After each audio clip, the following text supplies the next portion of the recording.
So what do you think your moment of redemption was? Have you had a moment in these 9 years of sobriety where you took a look around and you're like, I fucking made it. I'm fucking back. Oh, man, dude. I mean, I've had... Electric human beings I had ever met. The day that I met you, we've been tight ever since. That's right. Strong woman in the Austin recovery community. You've been out here doing your thing for quite a while. You have an amazing husband who I'm very fond of. Love that man. Shout out to him. Yeah, shout out Ryan. Shout out Ryan.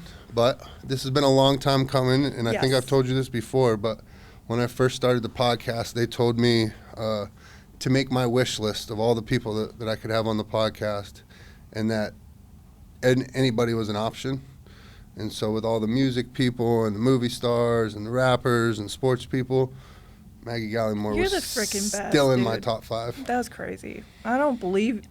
I believe you. I believe you. I'll pull it up on the notes of my I believe phone. you. I appreciate you so much. I think I still struggle with sometimes seeing myself the way other people see me. I do too. So I appreciate that very freaking much. And you're always a God moment for me.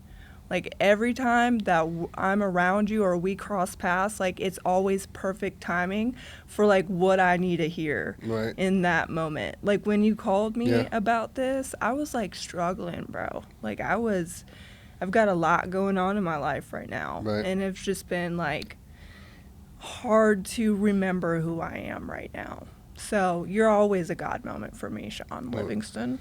Thank you. I appreciate you. And you are, you're definitely a God moment for me, because even with just our limited interactions, we see each other at a lot of events and in the recovery community and all that. And it seems like whenever they put a microphone in my face and want me to talk, I will inevitably say one thing that will upset people, or it could be misconstrued in a certain way or something like that. And no matter what, I can always count on you, back of the room. Let's fucking go. That's my friend, bro. And so I appreciate you more than I'm you the ever know. ultimate hype gal. You are. Dude. That's my goal in life, to always make people feel like they're valid and seen, and what you have to say is always fucking important, dude. People should listen up. Yeah. I hope. Explain to me something. Yeah. This term that you just said, seen. Yeah. Right?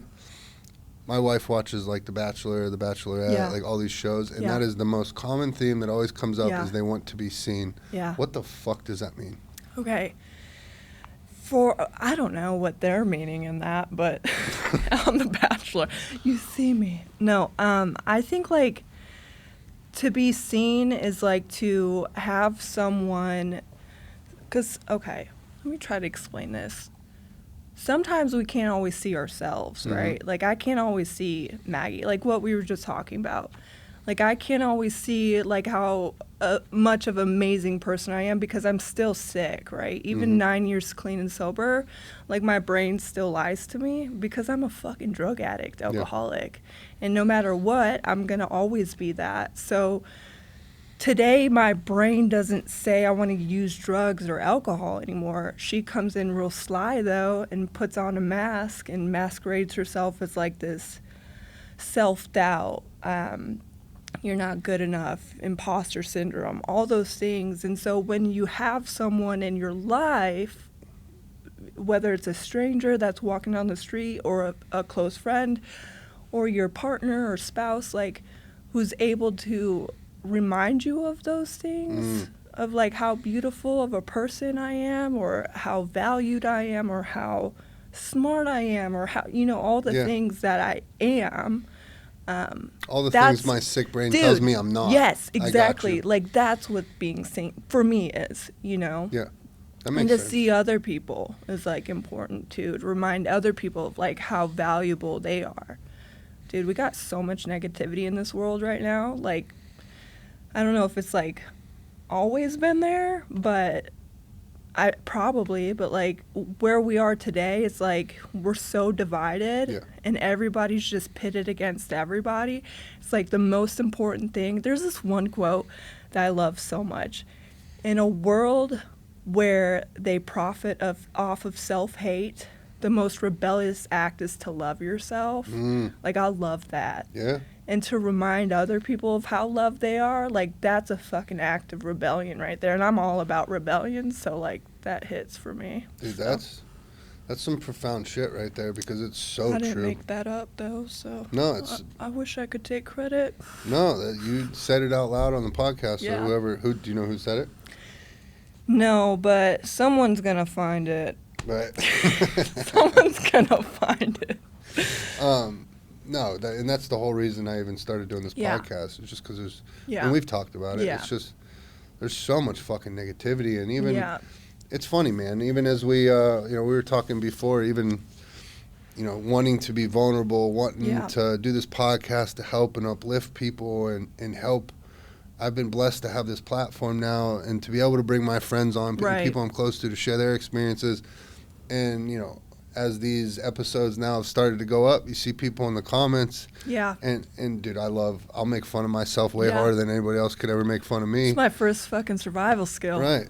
Yeah. Trust my character me, defect. Ain't nothing you're going to say to me that fucking I ain't said 100 times worse. 100%. So it bounces off, but it's like, Jesus, man, like, yeah. I'm trying to put positive shit out there to negate this negative stuff, and there's still people that like can't help themselves, and I don't know if it's because they know there's no recourse because they can sit behind their phone and text with. They don't have to be in front of you saying it because they wouldn't, But the thing too is those people need love too. Yeah. And I forget because okay.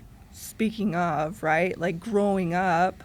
I think you totally can relate with this too. But like for me, growing up, I got a gap in my teeth, right? I'm a fucking weirdo. I'm not blonde. Like I had in elementary school, all these kids would kind of make fun of me, right? Because I've always been kind of like an odd duck, man. And I love that part about me today.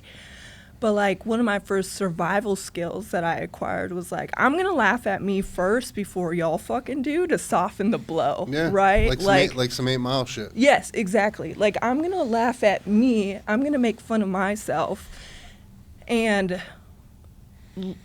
laugh at me first. That way, when it's y'all's turn to make fun of me or laugh at me, we're on the same page and it's not going to hurt. And that's how, that's one of my things I've had to like shift in my recovery is like learning how to not be self-deprecating, but also allowing myself to be a goofball, know? And like, I'm sure everybody can relate with that, but like, maybe not everybody, but yeah, that, and people who, in my experience, people who are hateful of others or like want to like drop negative stuff on other people, like really internally, like they're struggling, and that's gotta suck for them because I've been there, dude. I've been that person. Hurt people.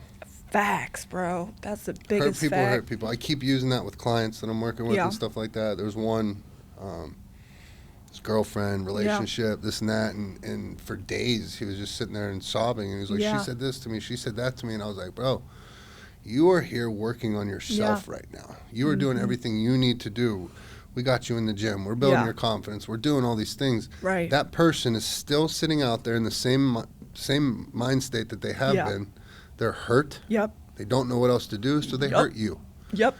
And so it's the most true but easy saying, and it's like, and that's what it comes down to. Hurt people. Yes, dude. And also, like, if you're not growing, you're dying, right? So, like, if I'm not growing to be a better person and, like, what's the thing we say in the rooms of AA?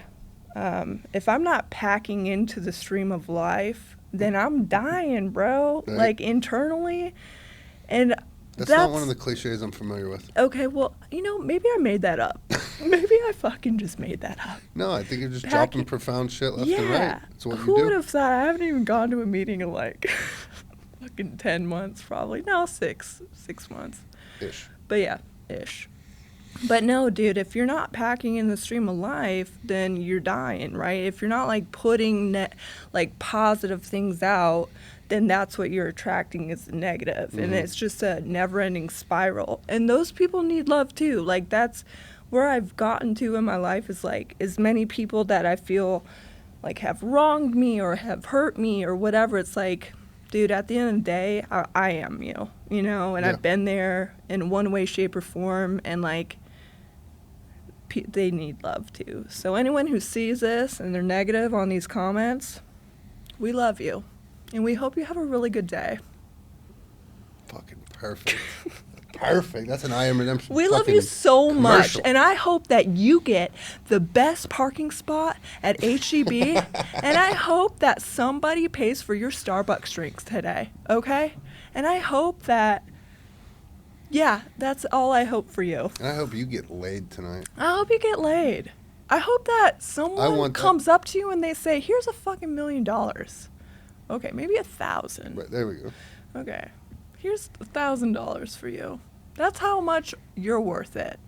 So if you're negative, we love you too. You should just run for president. And that's at this on point. and that's on period. My daughter's saying that now. She's 6 and she's going, and that's on period, Dad. And I'm like, oh my gosh. Damn. Sheesh. How did you end up here? You're 9 years sober. What did the depths look like for you? Oh my God. Okay. What was your I'm gonna guess. I don't know if we've ever talked about this. Matt? Yeah. That is funny because people do guess that my drug of choice was meth. You're not? I definitely act like I'm a meth head, right? That's cool.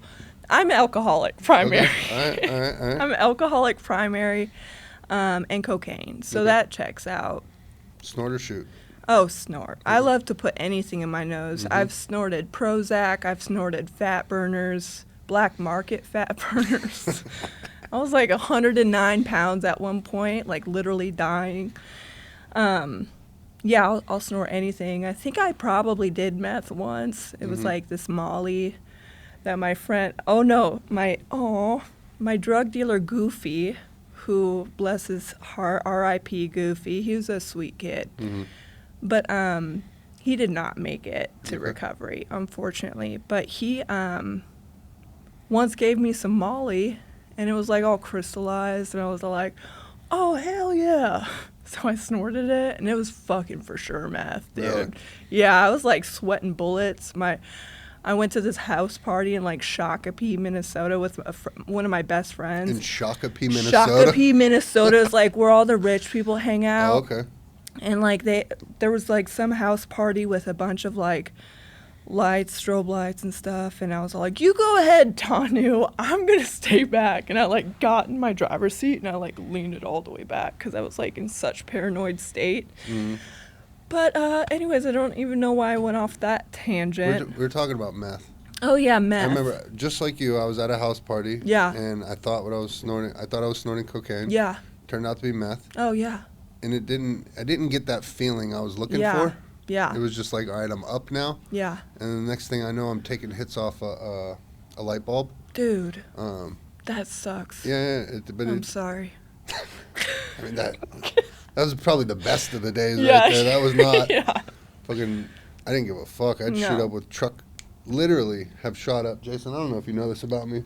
I've shared it with some of the girls on the team, but I used to shoot up with truck stop gas it. God. Truck stop toilet water. Oh, see, you're the you're the real deal. So I'd always go pick up in Waco. Yeah. And there's a Flying J's there. So Yeah. I'd stop at the Flying J's, and I'm dope sick as fuck. So Yeah. I'd go running into the bathroom. There's truckers everywhere. You know what I mean? Yeah. I got my dope, my can, my Yeah. everything, and I Yeah. run into the stall and I forget water. Dude. Right? But I already got it poured out. I can't leave it in there. You Like, got what it. am I gonna do? Gotta use something. I'd You use know? puddle water. That's the crazy thing about like us type of people is like we went to any lengths to like get high or drunk or like not even drunk. Like I wasn't even drinking to get drunk anymore. I was just drinking to not shake anymore. To Right. not like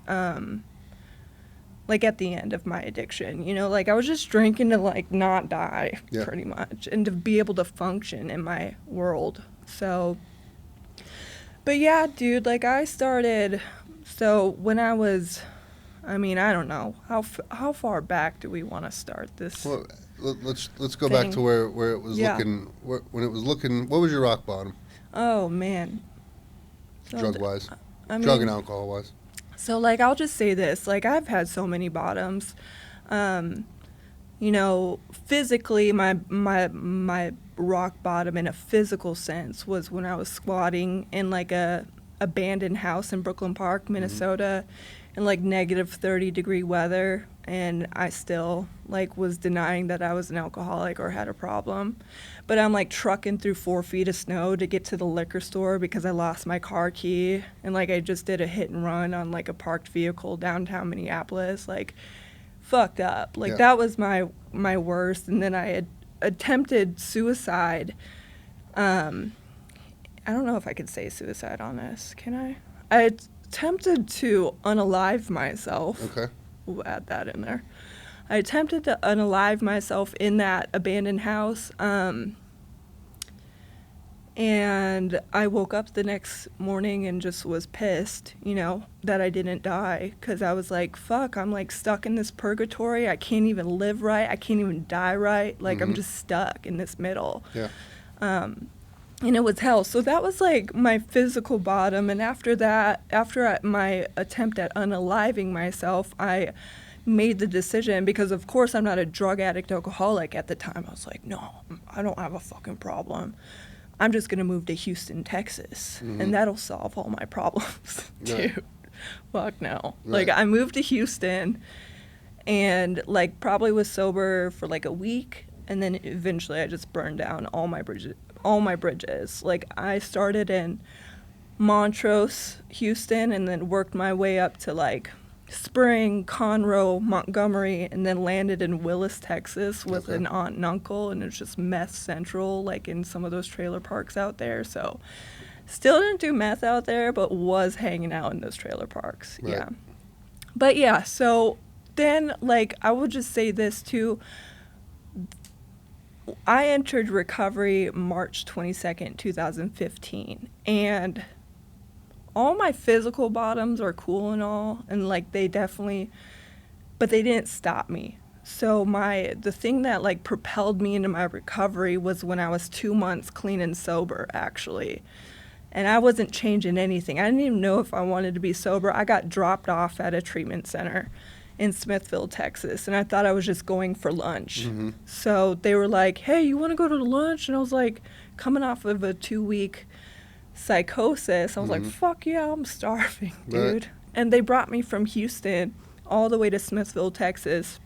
I'm like, damn, lunch is taking forever. Like, I'm driving 3 hours for lunch, y'all. Then I got to this cafe in Smithville, Texas called Comfort Cafe, and I was dropped off there, and it was also dubbed as a nonprofit treatment center. So I was pissed. So when I got there, I didn't really believe in what they were selling. I was like, man, y'all are, like, fakes. Like, I know y'all are fucking doing drugs up in here. Like, y'all are bullshit. They were like, welcome home. We love you. We're going to love yourself till you love you. And I was like, get the fuck away from me. Like, just, I was not who I am today. Yeah, right. But 2 months clean and sober, like, I had a wake-up call. They tried to kick me out. And I was like, what more do you want from me? I'm clean and sober. But I wasn't changing nothing, you know, like, I was still, like, texting dudes on Sundays during phone time. I was, like, Facebook messaging some of the dudes in the treatment center. I was just toxic. I was, like, just a toxic little girl who hated myself. And so 2 months clean and sober is when I, like, the first time I fought for my seat in recovery. And I realized when they were trying to kick me out that I hate myself and I'm sober. Right. And, like, that's really powerful realization to know. Like, I hate myself and I'm stone cold sober. Dude, that's crazy. Yeah. So that means that I am the fucking problem, and it's never been about the drugs or the alcohol. We talk about, like, those are the best solutions we had at the time. And that's true for me until they stopped working, you know? Right. So, yeah, those are my two, like, bottoms that I would say were when I was homeless. That was my physical bottom. Being homeless in, like, negative 30-degree weather in, like, a fucking condemned abandoned house. But all my physical bottoms meant nothing to me. For me, in order to change, I had to be like emotionally done with myself. Right. You know, so. So those were your rock bottoms. Yeah. What about yours, Sean? Ooh. Tell My me rock yours. bottom? Yeah. The one I've talked about on here countless times. Just me being in prison. My Yeah. mother, last person that was still willing to talk to me, would no longer pick up the phone. That was the big one. Yeah. Oof. Yeah. I mean, I've had so many. Getting kicked out of the military was a huge rock bottom because even in addiction, that was the one thing I could still hang on to. That one last thread of being able to be proud and this and that. But I mean, I was a stone cold drug addict. Yeah. I wasn't. The end of my military career, I was not worth a shit as far as being a soldier. Thank God I didn't get killed in Iraq, or I didn't get somebody else killed. Just for a stupid reason. I'm not even talking about combat. Yeah. But I remember them getting ready to. Oddly enough, I got kicked out of the military for failing a urinalysis. I didn't fail. Yeah. I cheated on the. Yeah, it was like your higher power was like. Yeah, he did it for me. He's like, nah. Sure. Yeah, even if your urine analysis was. Yeah, even if your piss was clean, you're still dirty. Get the fuck out of here. Yeah. And I remember sitting there in front of a colonel. Probably saved your life, dude. Probably. Yeah. But I remember sitting there in front of a colonel and him sitting there saying, "Tell me I failed a urinalysis," and I was like, "Sir, I did not." And I'm sitting there arguing back and forth, like I did not fail that piss test. But at the end of the day, I got. So once I knew I was getting kicked out, I went AWOL, and then within the first week of being AWOL, I totaled my truck because I took half a bottle of Valium and then went and did heroin. Totaled my truck. Woke up in jail. Had no idea why I was there. No idea my truck was. I hit a parked car. Yep. Same, dude. Yeah. Fucking. Let's fucking go. Okay, we're not condoning that. Don't do that. Okay, continue. Sorry. No, that was but just getting kicked out of the military and then starting to get in trouble with the law. Yeah. It was like, God damn, like I just got back from Iraq a year ago. Yeah. And I had a bunch of money and this and that. You just burned it down. Yeah. And then I've had so many rock bottoms, but I know. So what do you think your moment of redemption was? Have you had a moment in these 9 years of sobriety where you took a look around and you were like, I fucking made it. I'm fucking back. Oh, man, dude. I mean, I've had so many of those moments. Okay. Like, we talk about the gifts of recovery, right? And, like, the first time I ever felt like I liked myself was a redemption moment for me. It was, like, being able to look at myself in the mirror and, like, just to, like, hold eye contact with myself. Mm-hmm. I remember I was probably, like, a year in, and it was the first time I was able to, like, look at myself in the mirror and, like, lock eyes with myself and like hold that for like maybe 5 minutes. I think that was our exercise at the time, but yeah, that's a redemption moment for me. Like one of those things you'll never forget. Like, damn, like I'm okay. Yeah, I'm okay. I made it a year. Wow.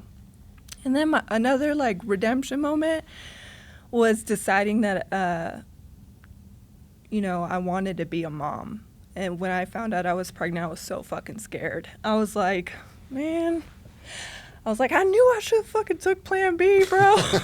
Mia, I love you. But that was real. That's like a real moment. Like I was so scared to become a mom. And then becoming a mom has been a redemption moment for me. Every day with my daughter is like a redemption moment for me. She's a little you. Dude, she's a little tiny Maggie. Like, but she's her own super cool fucking person. And she's 6. And it's just so cool to like, I don't know, man. Like to be able to parent my daughter is like reparenting what I needed when I was a little girl, and I didn't, man, I had a rough childhood too.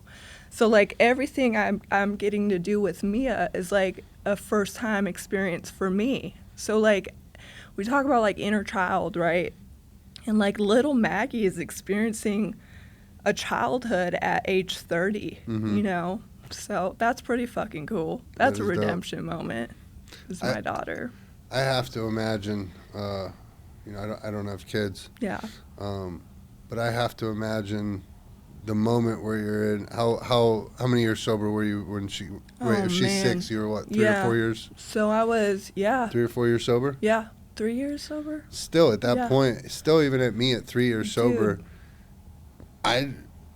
I was just happy I could pay my rent. I know. At 3 years sober. I now know. I have to take care of a little Now human being. little tiny I'm baby. responsible for this? Dude. And Mia, like, came out into this world swinging. Yeah. Dude, I don't know if other mothers can, like, attest to this, but when I was pregnant with Mia, I thought she was a boy the whole time. Energetically, there's something that happens with women when they're pregnant. You kind of, like, you feel your fucking kid, Mm-hmm. you know? Like, you get an idea of what their personality is going to be like even when they're inside of you. Really? Yeah. No shit. So I thought she was a boy because this girl had such strong energy. And I'm not saying girls can't be strong. We are. Okay? We're fucking probably stronger. Sorry. But Mm-hmm. anyways. No. But yeah, when I found out she was a girl, I was like, for real?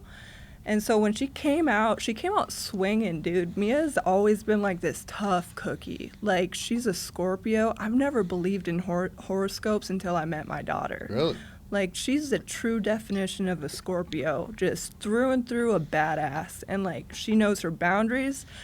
She makes people kind of question themselves. Like, if you feel any type of insecurity in yourself, Mia kind of smells that, and she'll, like, test you, you know? But she's, like, so kind now.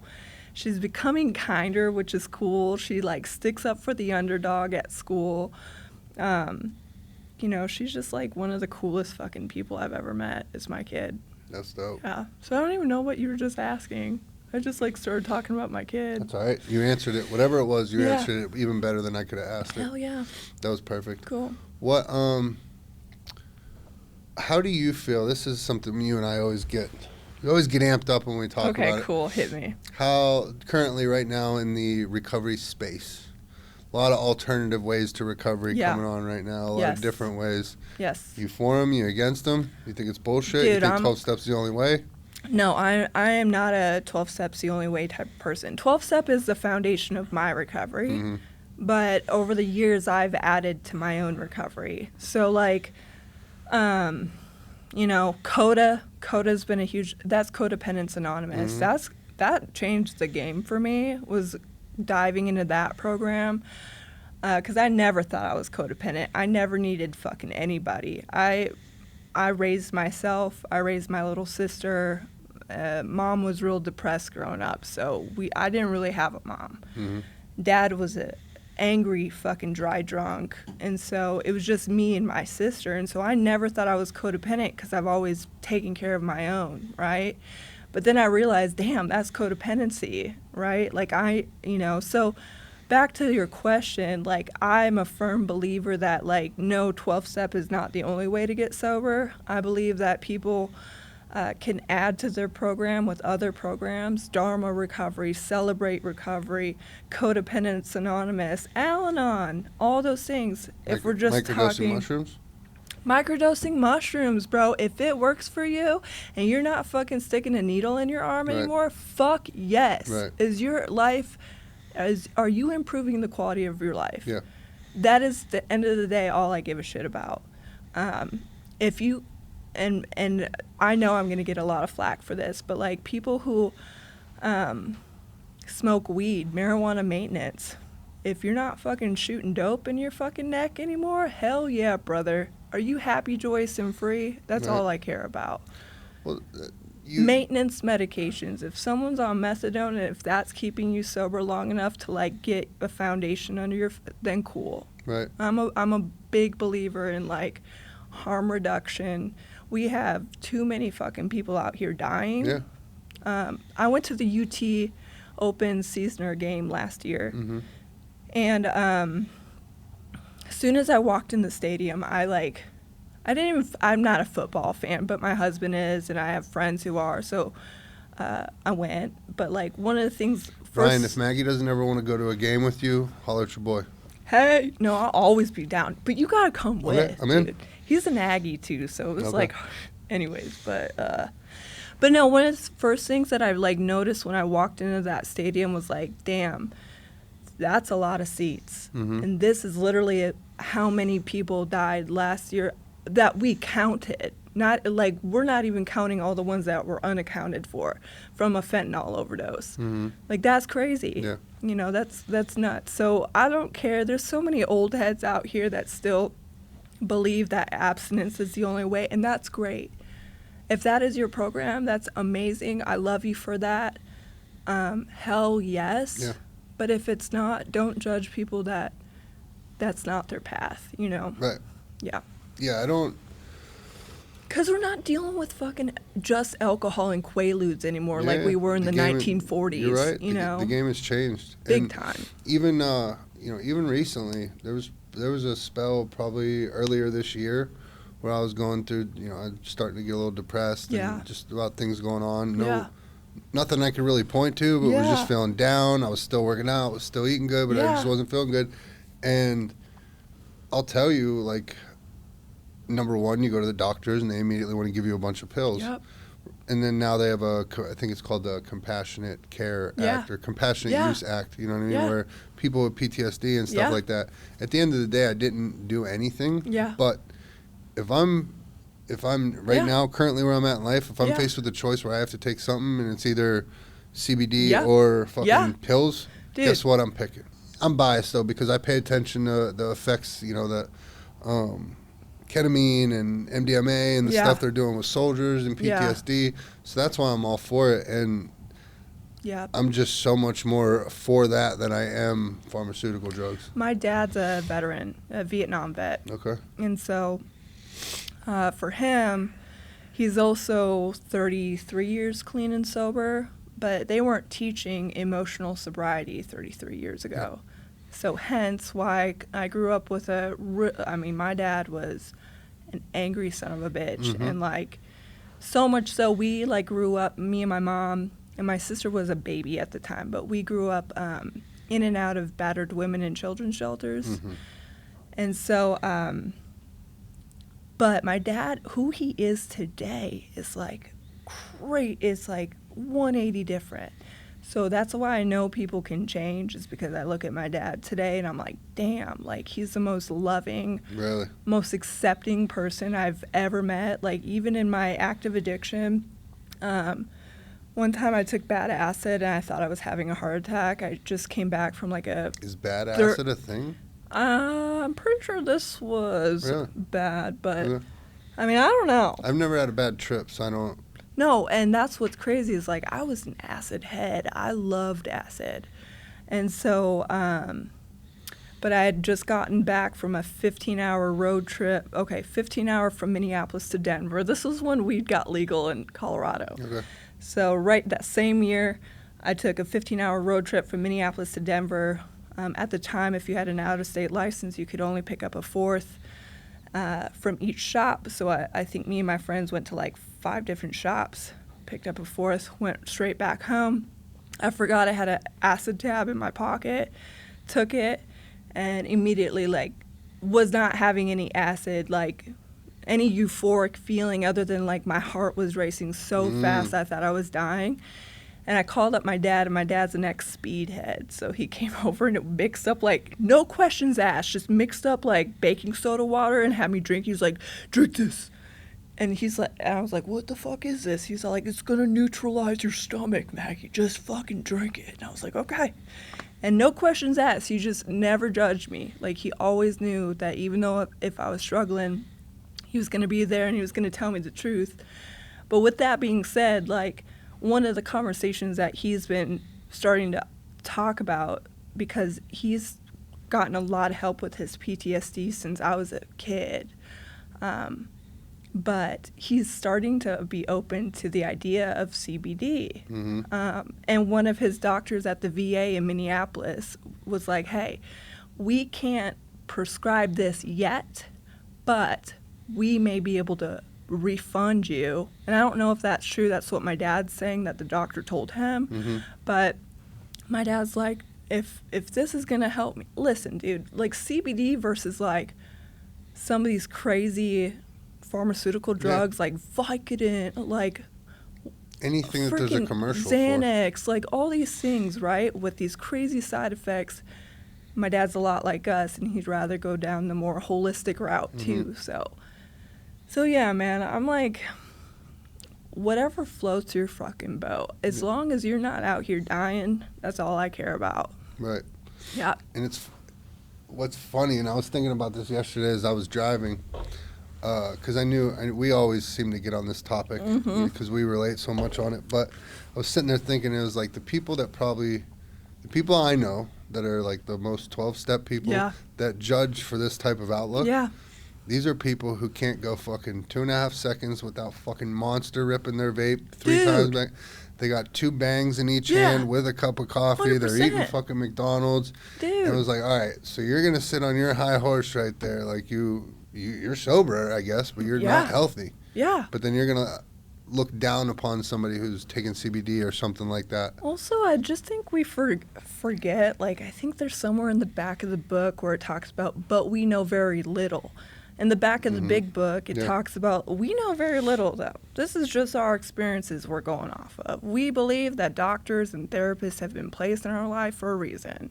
So, like, we encourage you to seek outside help if you need. So, like, I just think we forget that also. I think Dr. Bob was like, maybe it wasn't Dr. Bob, Bill W. or Dr. Bob. Someone was trying acid all the time, Bill W. to try to reach a spiritual experience. But I just think, dude, like, the principles of recovery, I think we sometimes stray away from that. And, like, just accepting people where they're at. And, like, if you're judging me, how are you feeling about yourself right now? You know? So. I think you practice something that I'm beginning to practice. What is that? You are just unapologetically you. Like, I see you do your videos, and you let your authentic, silly self show, and it brings a smile to my face every time I see it. Thanks, Sean. It makes me laugh, and I don't know if it's because I'm a dude, or I'm all tatted, or I'm a gym guy, or anything like that, but it's like I'll take myself too serious. And so, Dude. One thing I notice is any picture or anything Jason ever does to me, I'm like, oh my God, and I'll pick myself apart. And then Rachel, who was just on the podcast recently, her and I took a picture, and we did like a silly pose. Ended up being one of my favorite pictures I've ever probably taken. And I was like, oh, that's it right there. Yes. Stop taking myself so fucking serious. Yes, bro. And Rachel was like, yeah, just be silly with it. And I'm like, yo, that is the way, because when you're silly, you don't give a fuck. You know what I mean? Listen, like, it's freeing. It's empowering. Fuck yes. And also think about how short life is.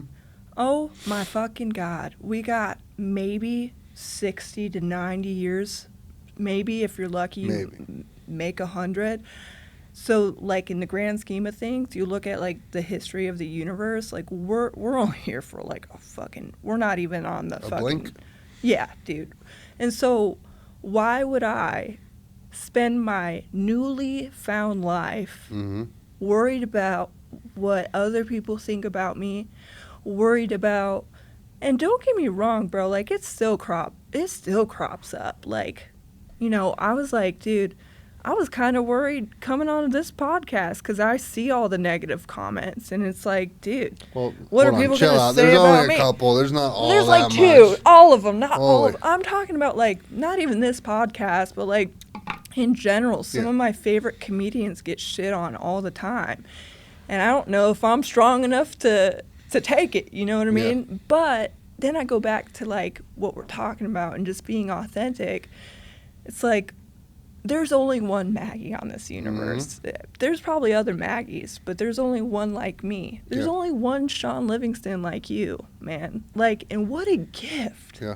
What a fucking gift you are, bro. Thank you. What a gift I am. You know? What a gift fucking Jason is, dude. Like, huge gift.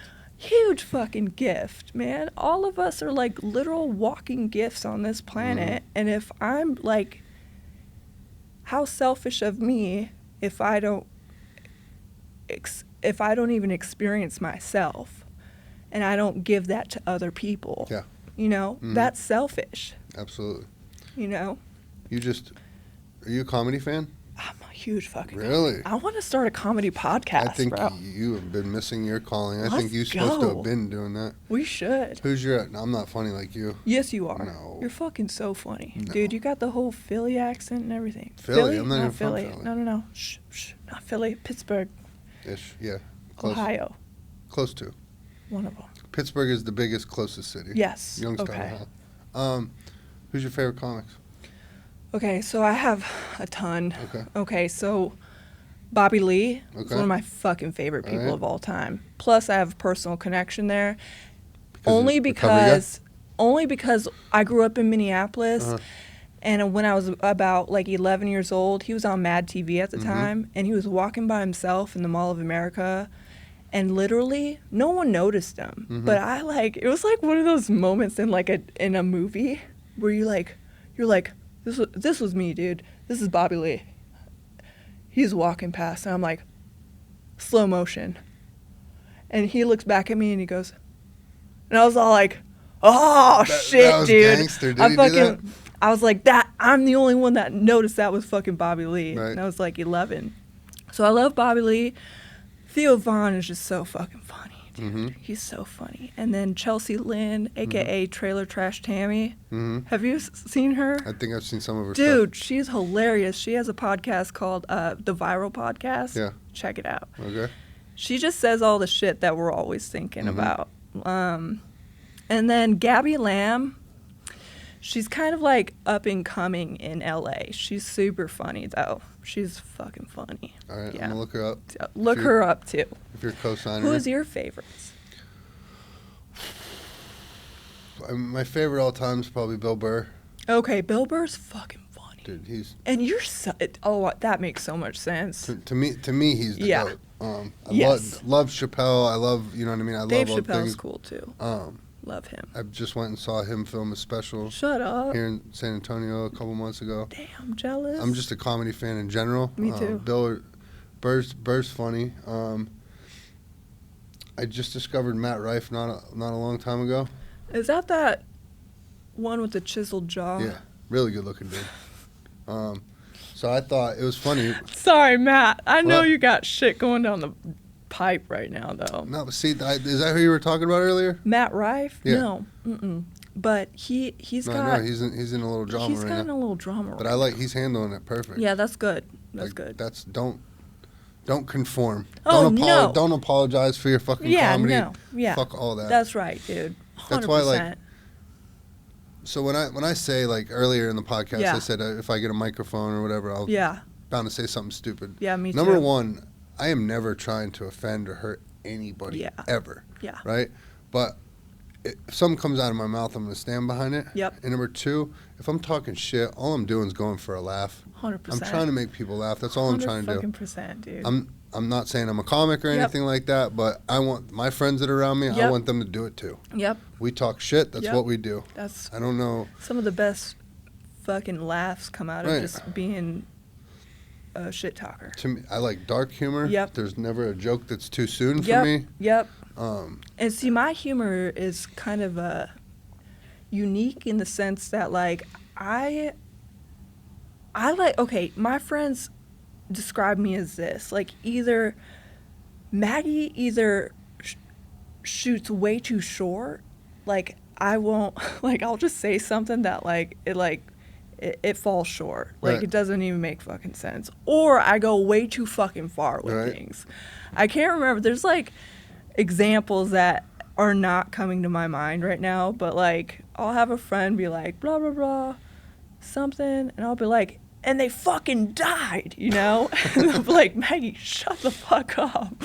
So I either fall too short or I go way too fucking far Right. with things. There's, well, like, no you in and I between. need to remain in the same room Yeah. because we know we'll always at least. Yeah. I know I'm always gonna laugh at your Yeah. shit. You'll laugh at my 100%.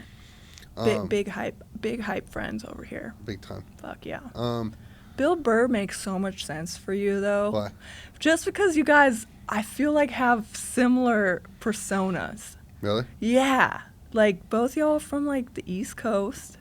you're just like matter of fact. Bill Burr's so fucking funny like He is. that because he just says whatever the fuck. Right. And he is unapologetically him. And I love that part about Bill Burr. And I just see y'all the same person in that sense, you know? I like that. So, yeah.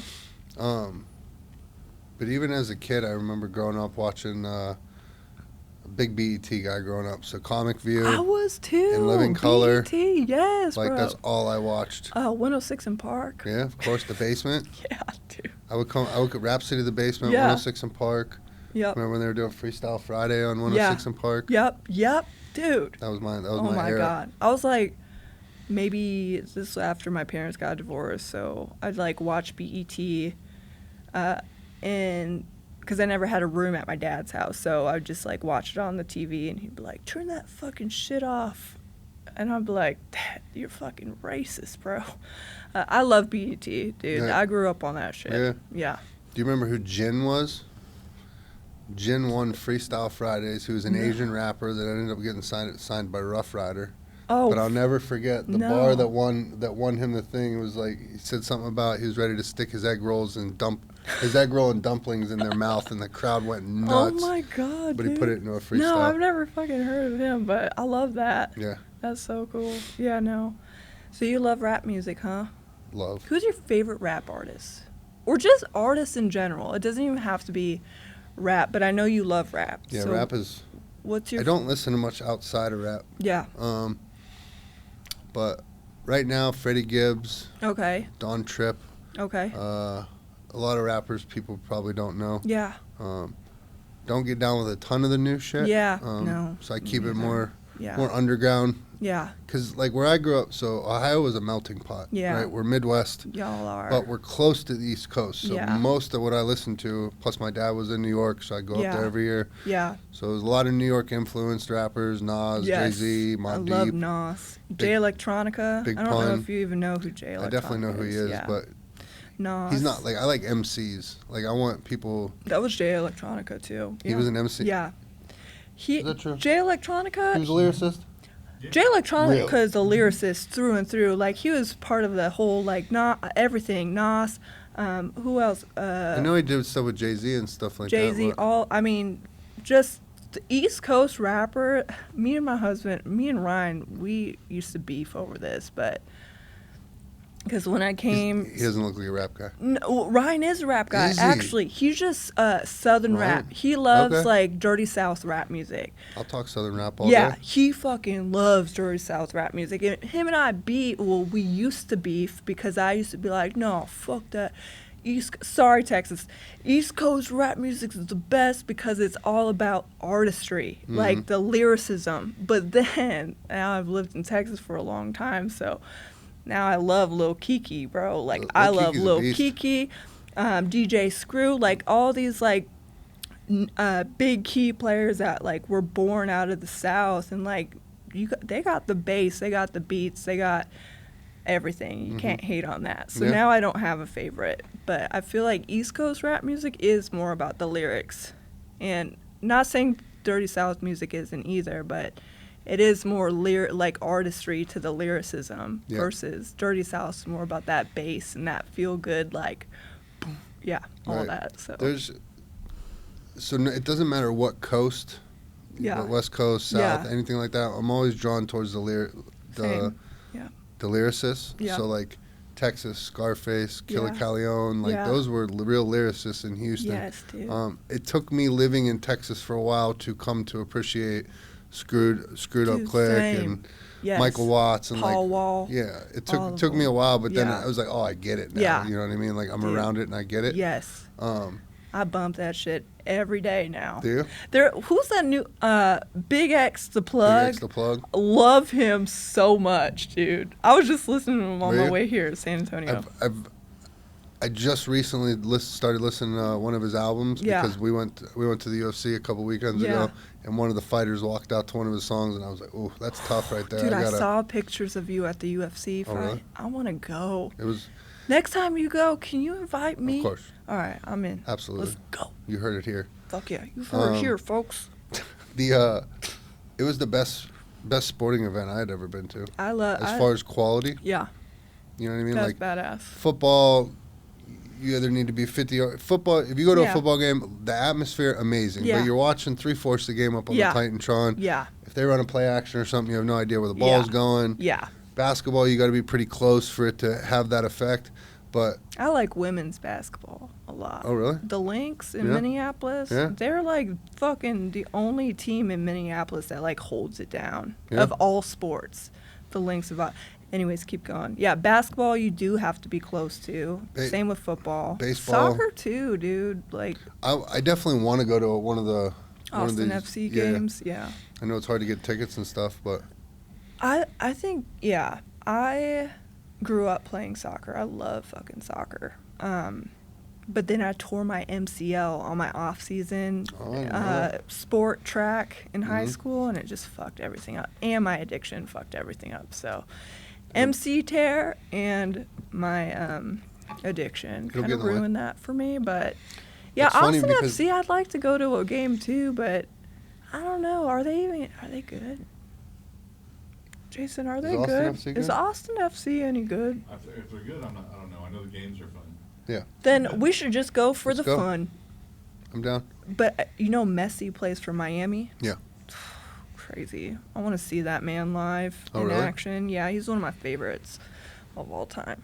But yeah, keep going. I'm sorry. No, that was UFC is like badass. It was my favorite. Live. You know what I mean? I mean, I got to meet a bunch of fighters and hell yeah. have someone. We just had a couple on the podcast, and so sick, dude. That was all cool. That's cool. But as far as like the quality of watching a sporting event, it was worth the money. It was worth. Hell yeah. It was worth everything. I gotta go to a UFC fight. I just feel like it'd be so like electrifying to be in a UFC arena. It is. I also listen to Joe Rogan a lot too, and I just think him and what's the other guy's name? Jamie? No. Another comedian, a fighter? No, he's a. Why am I brain Daniel farting Cormier? right now?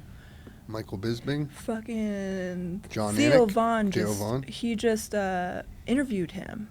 Maybe his name is Jamie? No, it's not Jamie. No. Joe Rogan and him sit next to each other, and they... Dude. Another podcaster? No. Is he black or white? He's white, bald, big guy. He's like... When the UFC fighters come and do the they do the... Dana White? Dana White. Okay. Yeah, love him. What was I saying about Dana White just now? Love him. Okay. Jesus Christ.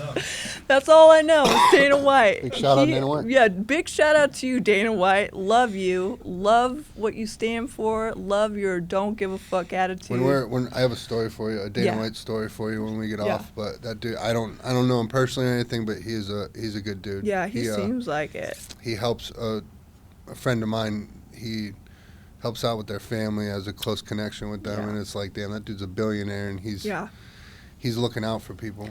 That's why I love people like that. Like, people who, no matter how big they get, they don't forget where they come from. Right. Like, those are my favorite people that I, like, respect full-heartedly.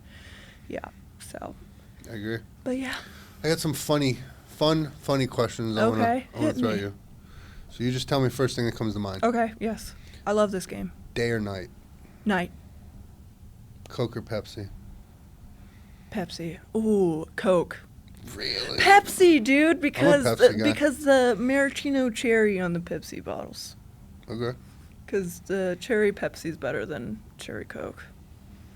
A lot of people ride or die with Coke. I know. My mom drank Diet Coke my whole life. What is it with Diet Coke drinkers? They don't drink water. No. Ever. No. They have to have There it. was a woman, when I was in addiction, I was renting a room off a woman. Yeah. And she would buy me drinks to put in the fridge. She would buy them, so I would, just to make sure, which I never would have. I wouldn't drink her Diet Coke, which I never would. Yeah. Ever. It could have been that or tap water, and I picked tap water. Yeah. But if you want to buy me drinks, cool. Dude, yeah, thanks. Baked potato or mashed potatoes? Mashed potatoes, 100%. No questions asked. Mashed, skins on. Fuck a baked potato. Red skins potatoes. On. Okay. Red potatoes, mashed, skins on. Heavy on the butter? Heavy on the butter, bro. Whole stick. Let's go. Fucking. Let's go. Just put that thing right on there. Right. Slap that shit right on there, bro. First thing that comes to mind. Go ahead. What were you gonna ask? You got Beef something for or me? chicken? Beef. Yeah, me too, dude. Beef. Chicken kind of freaks me out a little bit. I love chicken, but red meat is just my So shit. fucking good. I love red meat. Steak. So good. Steak God is damn my. it. I could eat it. Expand on chicken freaking you out. Okay, chicken freaks me out because you ever look at it? Yeah. It's like gross. Mm-hmm. And also, just the possibility of getting salmonella if you don't cook it properly. Mm-hmm. Ew. Yeah. And also, why is it so chewy? What's up with that? Huh? Is this all those fucking hormones y'all are putting in? Big Pharma? What the fuck are you Also, doing? let's to talk us? about Big Pharma real quick. I'm just playing. While we're on the topic. While we're on the topic, why is the FDA all part of the same association? Food and Drug Administration. I see what y'all are I doing. don't know. And if you Okay. start looking at what the bullshit Bill Gates got going right now, Oh, I'd not heard of that. genetically engineering food left and right, God, fucking. we could have a whole podcast episode on us just talking about like conspiracies that I are love it. probably truths. I'm in. Let's fucking do it. No fact checking at all. We'll just go. No, yeah, no fact. Let's just spread fucking propaganda. I'm in. I'm Let's so go. down, dude. Let's go. That might be the best job in the world, just to be a Just to- propaganda Yeah, spreader. just come to up with spread bullshit all fucking day. bullshit. I've been missing my calling. Yeah, let's do it. What the fuck were we just talking about? Beef or chicken? Beef Why or was I chicken? freaked out about You were asking. chicken? Single word, or you were going. Oh, that's right. God. Oh, my concept of God? Just first word that comes to mind. Love. Not one thing. Okay, that's not one word. But Fat burners. snort.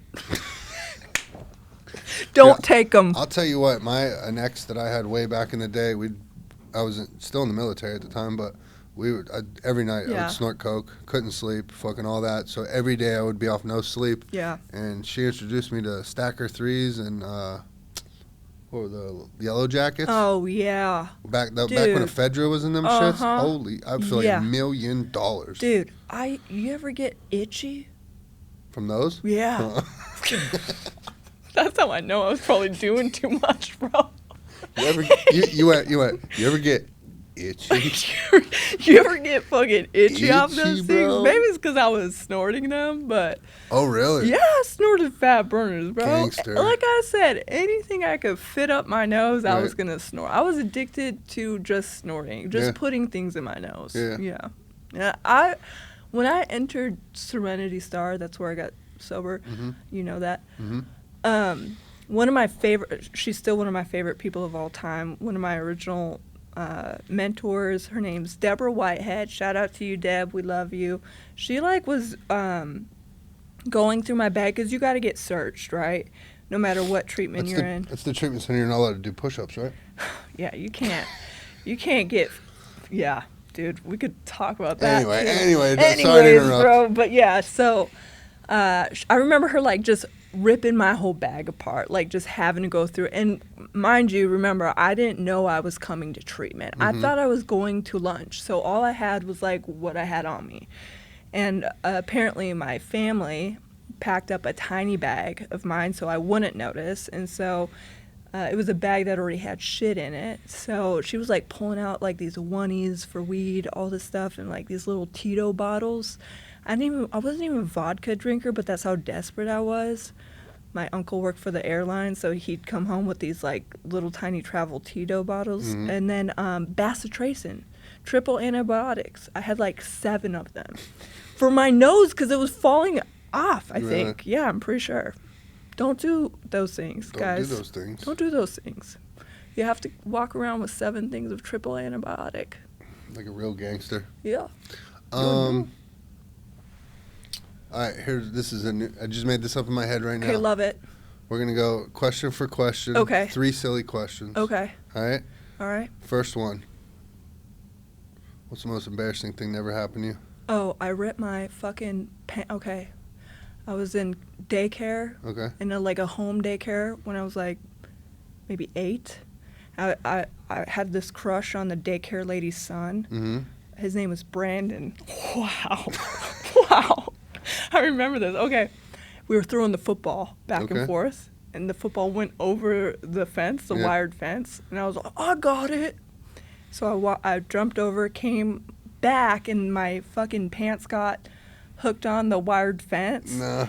And they ripped. But not only my pants got ripped, my underwear got ripped too. So I was just like, fuck, dude. So, yeah, what's the most embarrassing thing that's happened to you? I just told the one story on here, so I don't want to tell it again. But I got caught shitting in the middle of a race, like out on the trail.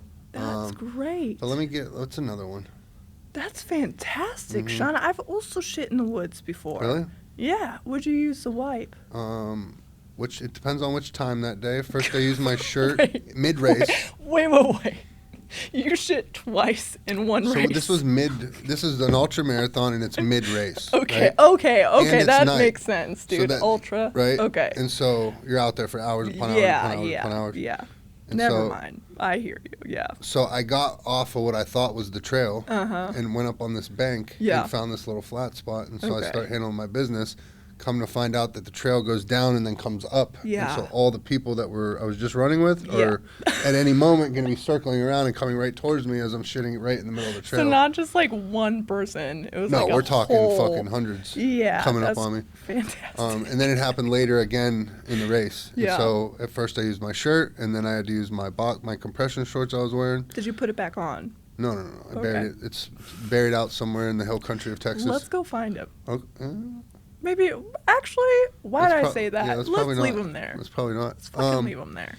I'm trying to think of something else embarrassing. Also, I feel like we probably have many embarrassing moments, and it's just our norm now. Yeah. I know that's the case for me. I'm always out here I just embarrassing embrace it. myself. Yeah.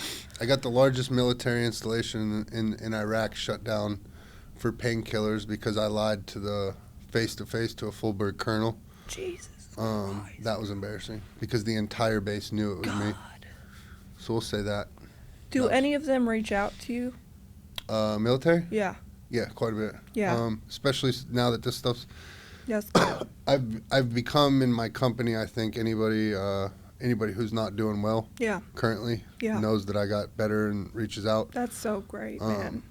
But We don't talk about that enough. Like, just veterans, but also active military people who struggle with mental health and substance use. Mm-hmm. It's pretty, I feel like would you say we're getting better, but it's still pretty hush-hush? As far as mental health stuff goes? Yeah, because my experience, bro, is everything is kept in the VA system.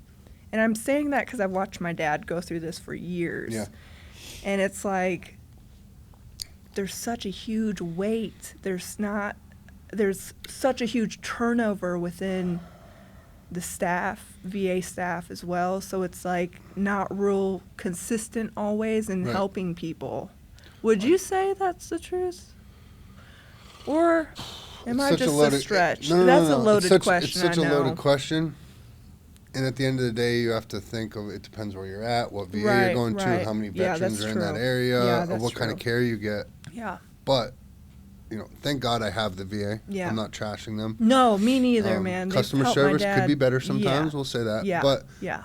I think the big issue, not even just with the VA, but as the bigger scope of things, is you go to a doctor that practices medicine. Right. His only recourse is to give you medicine. Medicine. And so it seems to me like we're never looking for cures or something to fix something. Yeah. It's just, let's put this Band-Aid on it. Let's put this Band-Aid on it. Yeah.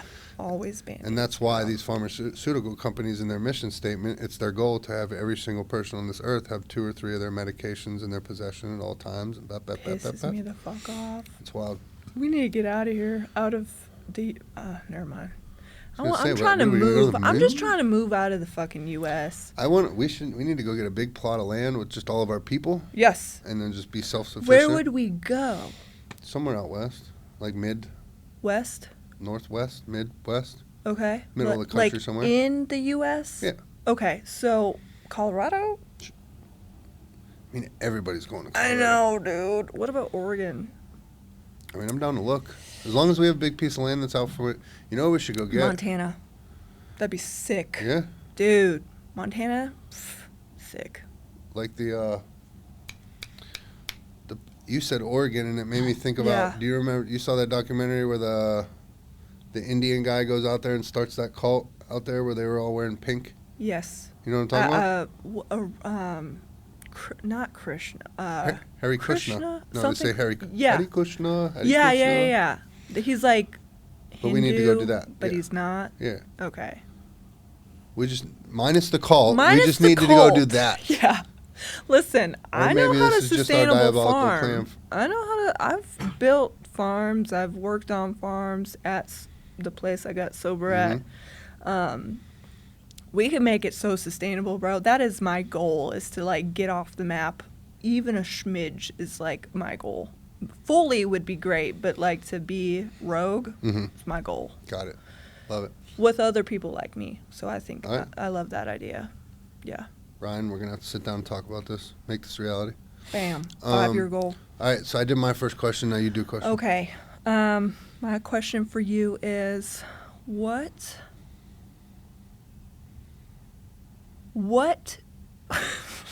if you could reincarnate into an animal in your next life, That was gonna which be- one is it going to That was be? going to be my next question for you. Are you fucking It kidding was me? going to be, if you could be an animal, what animal would you be? Okay. Well, that's great.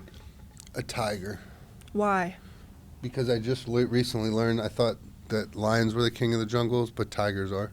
Oh, Apparently tigers will fuck up a lion. dude, tigers also are like rogue. Because don't they like separate? Tigers like, I don't know, I'm just making shit up. Just over here making shit up, Jason. I watch animal shit every night when I go to bed or outdoor Yeah. shit, but I fall asleep to it, so I Yeah. don't ever retain much of it. Okay. I'm going to answer my own question. No, because I was going to ask it back, so go ahead.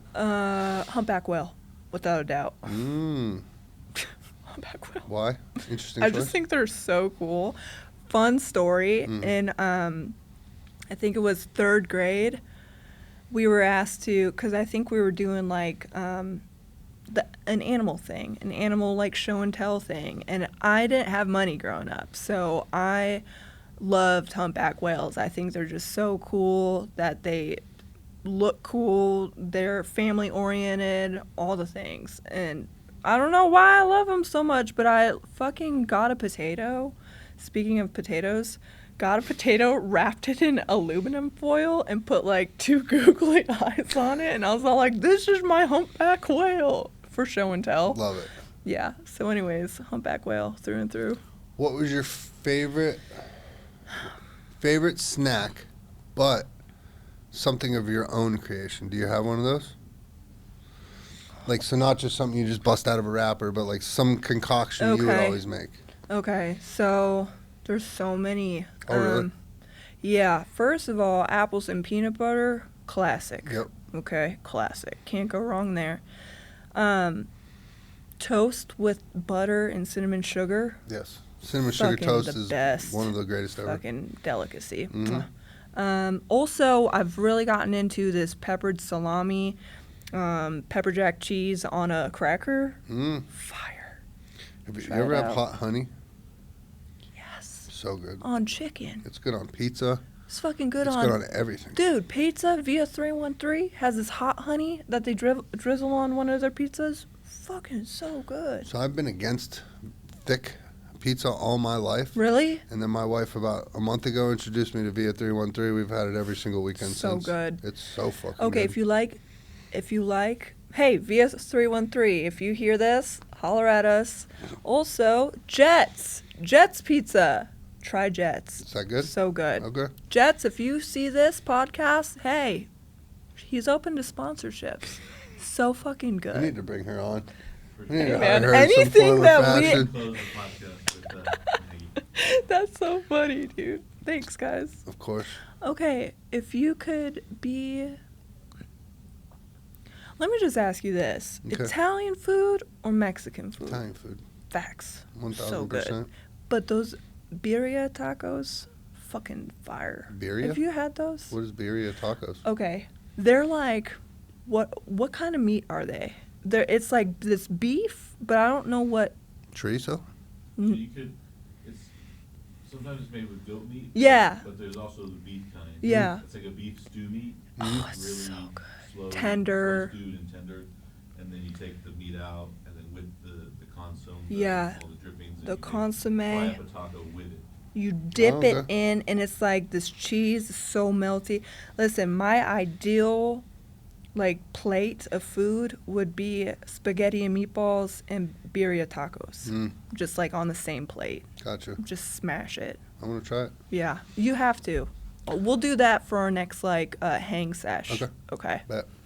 All right, last silly question I Okay. got for you. Hit me. You got to do one. Okay. You have to choose one or the other. Okay. You got a booger. Okay. Are Yeah. you picking, or are you blowing a snot rocket? Picking, bro. Okay. Because I'm just a firm believer that these nostrils are the same size as your fingers for a fucking reason, right? Is that gross? Okay, snot rocket or picking for you? I'm snot You're rocket. a snot rocket, Snot dude. rocket, I already yeah. know. You didn't even have to answer I that. can remember distinctly as a child watching The Real World, Yeah. and there was a guy on the very first season called Puck, Uh-huh. and he did a snot rocket, and And he you- talked about a snot rocket, and I've done them ever since. You thought it was so cool. I didn't think it was cool. It was just convenient.